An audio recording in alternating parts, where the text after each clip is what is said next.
Hello everyone, मैं हूं Suman Roy and welcome back to my channel. So आज हमारे वीडियो का जो टॉपिक है वो दारकारका प्लैनेट के ऊपर ही होगा। बट इससे पहले हम लोगों ने दारकारका प्लैनेट के ऊपर काफ़ी बार डिस्कस किया है कि आपका अगर दारकारका प्लैनेट कोई पर्टिकुलर प्लैनेट बना है तो उसके अनुसार आपके स्पाउस का नेचर कैसा हो सकता है, या हाउस प्लेसमेंट, राशि प्लेसमेंट के अनुसार भी हमने बात किया है। बट आज इस वीडियो में मैं दारकारका से रिलेटेड कुछ अलग इन्फॉर्मेशन आप लोगों के साथ शेयर करने जा रही हूँ, इसीलिए जुड़े रहिए। बट उससे पहले अगर अभी तक आप लोगों ने मेरे चैनल को सब्सक्राइब नहीं किया है then please subscribe to the Astrovidyalaya channel and also press the bell icon, ताकि इस चैनल से रिलेटेड कोई भी वीडियोज़ आप मिस ना करें।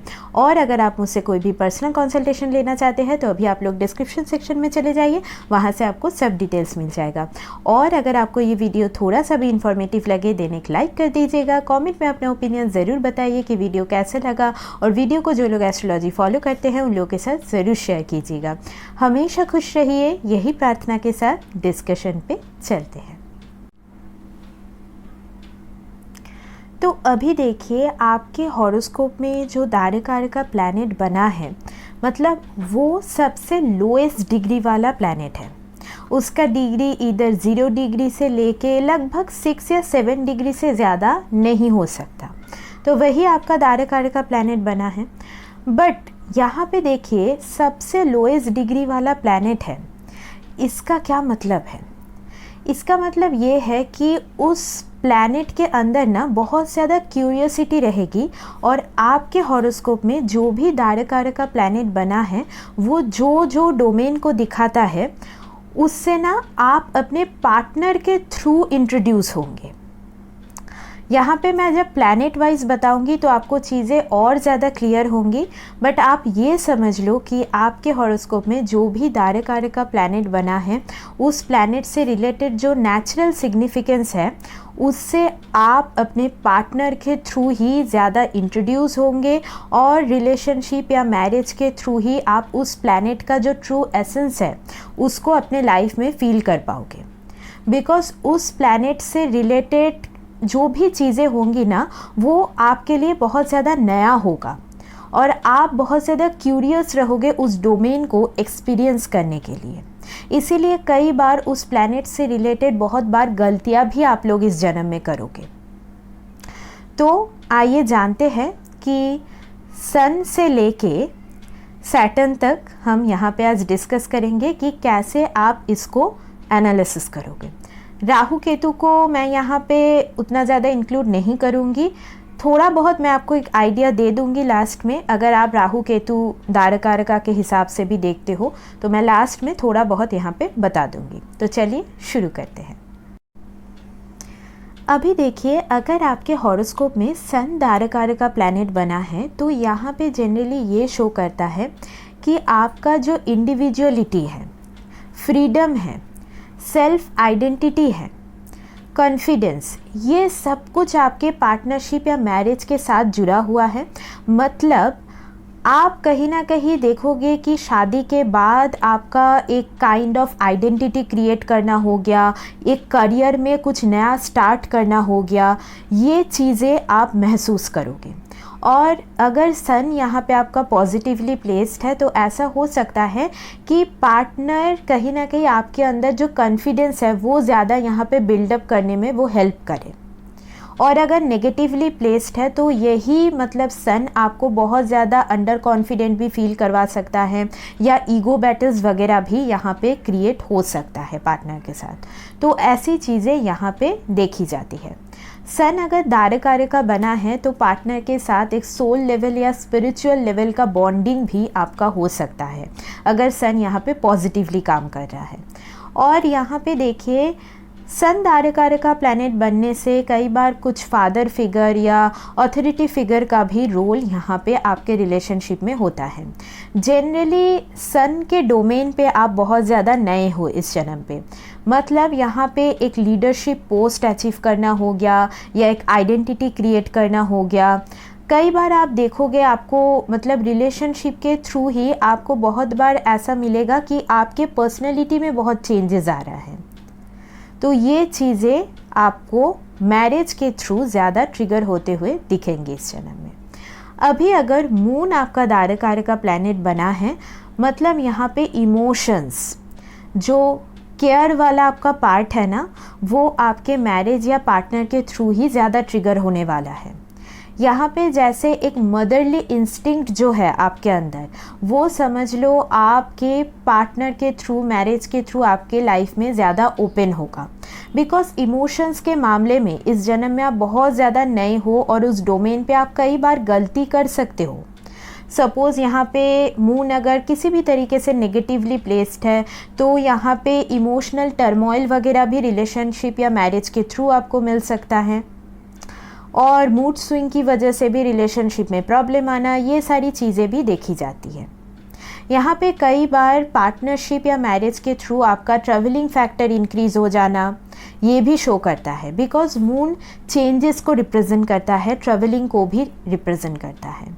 और कोई मदर फिगर का इन्फ्लुएंस आपके रिलेशनशिप में हो सकता है, या फिर कोई एल्डरली वुमेन का भी यहाँ पे इन्फ्लुएंस हो सकता है। तो जनरली यहाँ पे मैं यही बोलूँगी कि अगर आपका मून पॉजिटिवली प्लेस्ड है, तो आपके जो पार्टनर होंगे वो आपके लाइफ में, मतलब आप इमोशंस को कैसे एग्जैक्टली हैंडल करना है, उसको कैसे पॉजिटिवली चैनलाइज करना है, और कैसे मतलब आप अपने लाइफ में पीस को, मतलब जो मेंटल पीस है वो अट्रैक्ट कर सकते हो, वो आपको मैरिज के थ्रू इस जन्म में सीखने को मिलेगा। ठीक है। अभी देखिए, अगर आपके यहाँ पे दायरा कार्य का मार्स या मंगल बने हैं, तो यहाँ पे मंगल के जो भी एरियाज़ हैं उसमें आप काफ़ी ज़्यादा नए हो। मतलब आपका यहाँ पे जो एनर्जी है, पैशन है, उसको आप कैसे पॉजिटिवली या नेगेटिवली चैनलाइज करोगे, वो आपके पार्टनर या मैरिज के ऊपर बहुत ज़्यादा डिपेंड करेगा।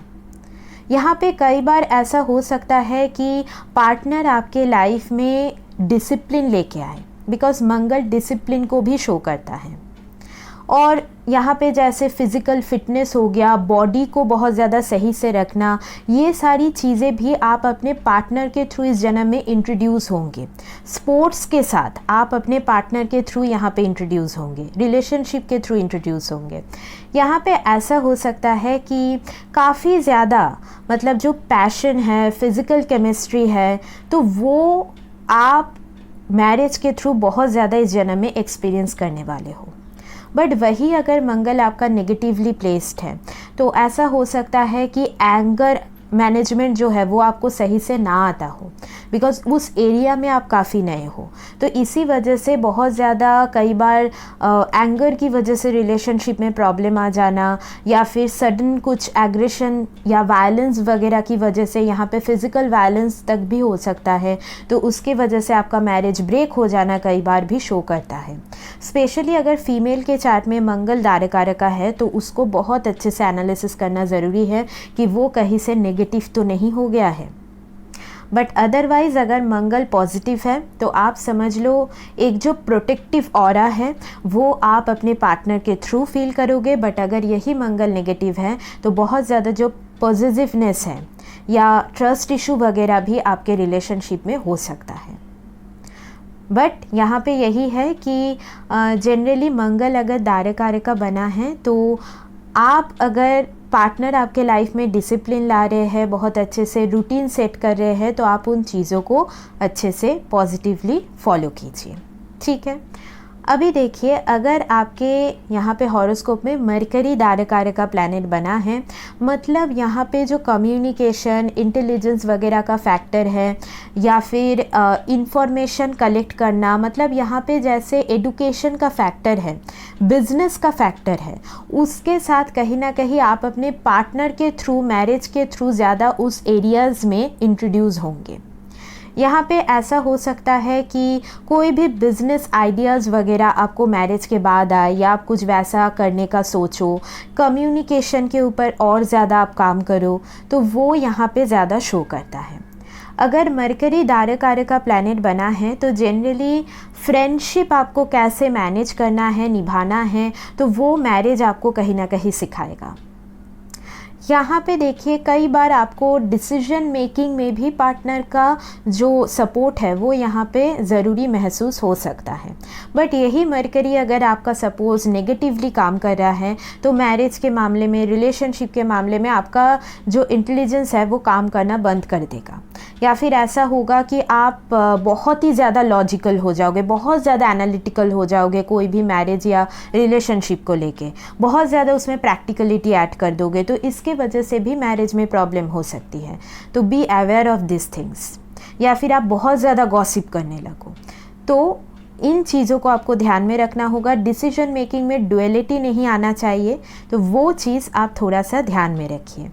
बाकी यहाँ पे कई बार ऐसा होता है, सपोज़ हम जब बड़े हो जाते हैं तो चाइल्डहुड का कुछ हॉबीज़ जो होता है तो उससे हम यहाँ पे दूर हो जाते हैं। कई बार ये जो मरकरी दारकारका है ये अगर पॉजिटिवली प्लेस्ड हो तो जैसे चाइल्डहुड कहीं ना कहीं आपको ना पार्टनर के साथ फिर से महसूस होना स्टार्ट होगा। मतलब बचपन में हम जैसे एकदम मतलब उतना ज़्यादा वरीज़ हमको नहीं रहता था, एकदम खुल के इंजॉय करते थे, तो वैसा टाइप ऑफ फीलिंग आपको अपने पार्टनर से मिल सकता है। तो फ्रेंडशिप इज़ वेरी इम्पॉर्टेंट अगर आपका मरकरी यहाँ पे दारकारका बना है। और मरकरी दारकारका बनने से कई बार एक से ज़्यादा रिलेशनशिप, मैरिज वगैरह तक शो होता है, बट वो थोड़ा डीपर एनालिसिस के बाद ही हम कुछ कह सकते हैं। अभी देखिए, अगर जुपिटर आपके हॉरोस्कोप में दारकारका प्लैनेट बना है, इसका मतलब है जो नॉलेज है, यहाँ पे नॉलेज मतलब बस वो बुकिश नॉलेज नहीं, यहाँ पे वर्ल्डली जो नॉलेज है, ज्ञान है, पॉजिटिविटी है, ऑप्टिमिज्म है, या फिर रिलीजियस कुछ भी चीज़ें हो गया, या फिर स्पिरिचुअलिटी हो गया, इन सभी के साथ आप अपने पार्टनर के थ्रू, मैरिज के थ्रू ज़्यादा यहाँ पे इंट्रोड्यूस होंगे। मतलब यहाँ पे ऐसा हो सकता है आपके जो पार्टनर हो वो कहीं ना कहीं आपके लाइफ में गाइड, एक मोटिवेटर की तरह काम करेंगे, एक टीचर की तरह काम करेंगे, आपको सही डायरेक्शन दिखाने का उनका काम रहेगा। यहाँ पे जनरली ऐसा हो सकता है कि अगर जुपिटर आपका दारकारका बना है तो आपके रिलेशनशिप या मैरिज में यूनिवर्स का बहुत ज़्यादा रोल रह सकता है। मतलब गॉड का ब्लेसिंग यहाँ पे आप लोगों के साथ हो सकता है, या फिर यूनिवर्स जब चाहेगा तभी आप लोग मिलोगे, इसका भी एक इंडिकेशन होता है। यहाँ पे लक का इम्प्रूवमेंट भी शादी के बाद आपको दिखने को मिल सकता है, या फिर आप कितना ज़्यादा लकी हो वो आपका मैरिज आपको फील करवाएगा। आप यहाँ पे प्रॉस्पेरिटी वगैरह भी शादी के बाद देख सकते हो। बट अगर यही जुपिटर नेगेटिवली काम कर रहा है तो यहाँ पे ऐसा हो सकता है कि आप बहुत ज़्यादा ऑप्टिमिस्टिक बन जाओ, सब कुछ लक के ऊपर छोड़ दो, तो इसकी वजह से भी रिलेशनशिप में प्रॉब्लम आ सकती है। तो यहाँ पे जनरली आप अपने बिलीफ सिस्टम, आपका जो फेथ है, उसके ऊपर भी आपके पार्टनर का बहुत योगदान रहने वाला है। मतलब सपोज़ आप अगर बहुत ज़्यादा नेगेटिव हो गए हो अंदर से, मतलब आपको किसी भी चीज़ के ऊपर ट्रस्ट नहीं है, फेथ नहीं है, इसका मतलब जुपिटर अगर दारकारका है तो वो आपका नेगेटिवली काम कर रहा है। बट अगर ये पॉजिटिव है तो ऐसा हो सकता है आपका फेथ या बिलीफ सिस्टम में बहुत पॉजिटिव चेंजेस आए। यहाँ पे ऐसा भी हो सकता है कि कोई गुरु फिगर, जैसे कोई भी प्रीस्ट या जो पंडित जी वगैरह, उनका भी इन्फ्लुएंस आपके मैरिज में हो सकता है, या फिर एल्डर्स का ब्लेसिंग आपके शादी के लिए बहुत ज़्यादा इम्पॉर्टेंट होने वाला है। और अगर आपके मैरिड लाइफ में कोई भी प्रॉब्लम्स आ रही है तो आप थोड़ा बहुत टेम्पल में जाके जिस भी आप भगवान को मानते हो उनका थोड़ा यहाँ पे आशीर्वाद लीजिए, तो आपका जो भी प्रॉब्लम्स है वो धीरे धीरे रिजॉल्व होना शुरू हो जाएगा। अभी अगर वीनस आपका दारकारका प्लैनेट बना है तो यहाँ पे मैं बोलूँगी जो लव, रोमांस, क्रिएटिविटी या जो ब्यूटी का डोमेन है ना, उसके साथ आप अपने पार्टनरशिप या मैरिज के थ्रू इंट्रोड्यूस होंगे इस जन्म में। यहाँ पे ऐसा हो सकता है कि आपका जो क्रिएटिव सेल्फ है उसको और ज़्यादा अच्छा करने में आपके पार्टनर का योगदान हो, या फिर मनी या फिनेंसेस बोल लीजिए, तो वो एरियाज़ भी कहीं ना कहीं शादी के बाद बहुत ज़्यादा आपको पॉपअप होते हुए नज़र आएगा। मतलब फिनेंसेस को भी कैसे मैनेज करना है, या बहुत ज़्यादा फाइनेंशियल डेवलपमेंट वगैरह भी आप यहाँ पे शादी के बाद देख पाओगे। और यहाँ पे जनरली देखिए ऐसा हो सकता है कि वीनस अगर दारकारक का बना है ना, तो फीमेल्स का भी कहीं ना कहीं थोड़ा रोल आपके रिलेशनशिप या मैरिज में पॉजिटिवली या नेगेटिवली हो सकता है। ये डिपेंड करेगा वीनस आपके चार्ट में कैसे प्लेस्ड है। बट जनरली यहाँ पे वीनस अगर आपका दारकारक का है तो ये बहुत एक पॉजिटिव, एक मैं बोलूँगी कि चीज़ बनी है, बिकॉज वीनस वैसे भी नेचुरल दारकारक का प्लैनेट ही होते हैं। तो आपके हॉरोस्कोप में भी अगर वीनस दारकारक का है तो इसका मतलब वीनस के डोमेन को लेके आप इस जन्म में बहुत ज़्यादा क्यूरियस रहोगे। आप कहीं ना कहीं उस चीज़ों को पॉजिटिवली एक्सपीरियंस कर पाओगे पार्टनर के थ्रू। बट वही वीनस अगर नेगेटिव है तो ओवर इंडल्जेंस भी यहाँ पे शो करता है। अभी अगर आप मेल हो तो फीमेल्स को लेके ओवर इंडल्जेंस हो जाना, या फिर एक से ज़्यादा रिलेशनशिप, शादी वगैरह तक भी यहाँ पे शो होता है अगर वीनस यहाँ पे नेगेटिव हो गया है। तो यहाँ पे जनरली फूड को भी यहाँ पे कंसीडर किया जाता है। तो फूड हैबिट्स में चेंजेस वगैरह भी शादी के बाद आपका हो सकता है। बट अगर नेगेटिव है तो यहाँ पे जैसे अल्कोहल या फिर कोई भी कोल्ड बेवरेजेस वगैरह की तरफ भी आपका इंक्लाइनेशन बहुत इंक्रीज़ हो सकता है, या फिर बहुत ज़्यादा पार्टी करना, बहुत ज़्यादा खर्चा कर देना चीज़ों के ऊपर, क्लोथ्स के ऊपर, फूड के ऊपर, ये चीज़ें भी देखी जाएंगी। तो आपको वहाँ पे थोड़ा केयरफुल होने की ज़रूरत है। और वीनस अगर दारकारक का बना है तो आप कैसे खुद के ब्यूटी को मैनेज कर रहे हो वो बहुत ज़्यादा इस जन्म में डिपेंड करेगा, और कैसे आप हर चीज़ों को बैलेंस करके चल रहे हो, बिकॉज जो बैलेंसिंग का आर्ट है वो भी आपको मैरिज इस जन्म में सिखाएगा। अभी अगर सैटर्न आपका दारकारक का बना है तो यहाँ पे जनरली करियर का जो डोमेन है, प्रोफेशन का जो डोमेन है, डिसिप्लिन वगैरह है, वो आप अपने मैरिज या पार्टनरशिप के थ्रू ज़्यादा इंट्रोड्यूस होंगे। रिस्पॉन्सिबिलिटी क्या है वो आपको मैरिज सिखाएगा। बट जनरली अगर ये नेगेटिवली प्लेस्ड है तो यहाँ पे बहुत लेज़ीनेस तक हो सकती है, या फिर प्रोफेशन में डाउनफॉल आ जाना, ये भी कई बार हो सकता है अगर शनि आपके केस में दारकारक का प्लैनेट बना है। कई बार डिले मैरिज होता है अगर सैटर्न दारकारक का है। बट मैं बोलूँगी सैटर्न अगर यहाँ पे दारकारक का बना है तो थोड़ा डिले मैरिज ही आपके लिए सही है, बिकॉज़ मैच्योरिटी बहुत इम्पॉर्टेंट है, और उस डोमेन में ना आप अभी भी थोड़े से नए हो, बिकॉज़ आपका लोएस्ट डिग्री प्लैनेट है शनि। जनरली मैलिफिक्स जैसे शनि वगैरह अगर लोएस्ट डिग्री में जाए तो इसे हम थोड़ा पॉजिटिव मानते हैं कि उतना ज़्यादा हानिकारक नहीं है। बट ये भी देखना होगा कि शनि आपके हॉरोस्कोप में कौन से हाउसेस का लॉर्ड है।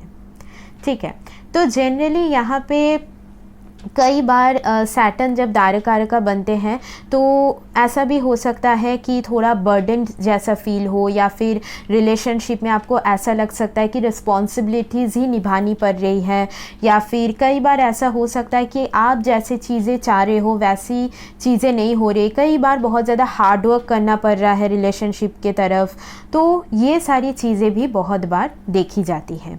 बट अगर पॉजिटिवली प्लेस्ड है तो थोड़ा बहुत हार्ड वर्क या डिले के बाद एट द एंड आपको स्टेबिलिटी मिलती है रिलेशनशिप में, बिकॉज यहाँ पे ग्रोथ रेट शायद रिलेशनशिप या मैरिज में थोड़ा स्लो रहे, but ultimately it will become a stable good relationship.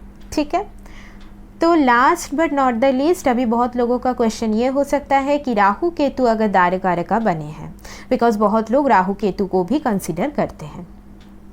तो देखिए राहु अगर दारकारक का प्लैनेट बने हैं तो यहाँ पे जनरली मैं बोलूँगी कि जो फॉरेन अफेयर्स है, या फिर कई बार लाइफ में सडनली चेंज आ जाना और बहुत सडन वो चेंजेस होगा, तो इस डोमेन को आप अपने मैरिज या पार्टनरशिप के थ्रू ज़्यादा एक्सपीरियंस करने वाले हो। यहाँ पे जैसे कि जो भी राहु लाइक डोमेन है, जैसे ऑनलाइन टेक्नोलॉजी, इंटरनेट वगैरह, या फिर ऑकल्ट मिस्ट्री, इन सब का जो डोमेन है ये आप अपने मैरिज या पार्टनरशिप के थ्रू ही ज़्यादा इंट्रोड्यूस होंगे। बट अगर राहु दारकारक का बने हैं तो थोड़ा राहु का प्लेसमेंट चेक करना बहुत इंपॉर्टेंट है, बिकॉज कई बार चीटिंग वगैरह का एक्सपीरियंस भी हो सकता है रिलेशनशिप या मैरिज में, बिकॉज पार्टनर का जैसे थोड़ा जो पर्सनैलिटी है उसमें इल्यूशंस रहे तो आपके अंदर रिलेशनशिप को लेकर फिर इल्यूशंस ज़्यादा आएगा। और केतु अगर बने हैं तो स्पिरिचुअलिटी का जो डोमेन है वो अपने पार्टनर के थ्रू आप इस जन्म में इंट्रोड्यूस होंगे। और यहाँ पे जनरली मैं बोल सकती हूँ पार्टनर के साथ अगर स्पिरिचुअल कनेक्टिविटी है तो आपका रिलेशन बहुत अच्छा चलेगा, अदरवाइज़ डिटैचमेंट वगैरह बहुत जल्दी आपको फील होना शुरू हो जाएगा। यहाँ पे पास्ट लाइफ का ही कोई पार्टनर हो सकता है जिनके साथ आप इस जन्म में एंड अप करो, तो ऐसा भी कई बार शो होता है। बट केतु अगर दारकार्य का प्लैनेट बने हैं तो यहाँ पे मैं बोलूँगी कि कई बार ऐसा भी हो सकता है कि मैरिज या रिलेशनशिप की तरफ आपका इंटरेस्ट ही ना रहे, मतलब इंटरेस्ट ही चला जाए, कुछ ऐसा भी हो सकता है। बट वो डिपेंड करता है केतु आपके हॉरोस्कोप में कैसे प्लेस्ड है। रिसर्च का जो डोमेन है वो भी आप अपने पार्टनर के थ्रू ज़्यादा इस जन्म में इंट्रोड्यूस होंगे। इंट्यूशन क्या होता है वो आप मैरिज के थ्रू ज़्यादा फील करने वाले हो, ठीक है। तो यहाँ पे मैंने आप लोगों को बताने की कोशिश की है कि दारकार्य का प्लैनेट को आप कैसे एक नए एंगल से भी एनालिसिस कर सकते हो, ठीक है। तो आज का जो डिस्कशन है वो यहीं तक रखते हैं, मिलते हैं नेक्स्ट वीडियो में, तब तक के लिए take care and bye bye.